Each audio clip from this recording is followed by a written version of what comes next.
Hi, in this video I will show you how to change negative numbers into positive in Excel. Here you can see that I have few numbers which are in the negatives. So what you have to do is you need to select all those negative numbers and then press right click,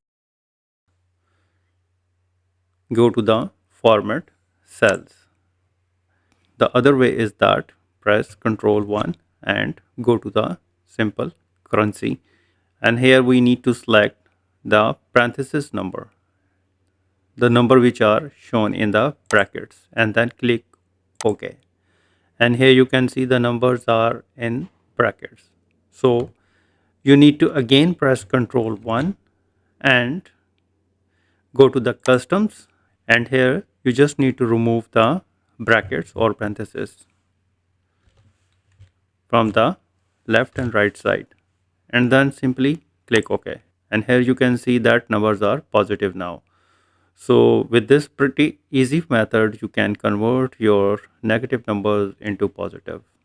So I hope this video helpful to you. If you think the video is helpful, please support my channel. Thanks for watching.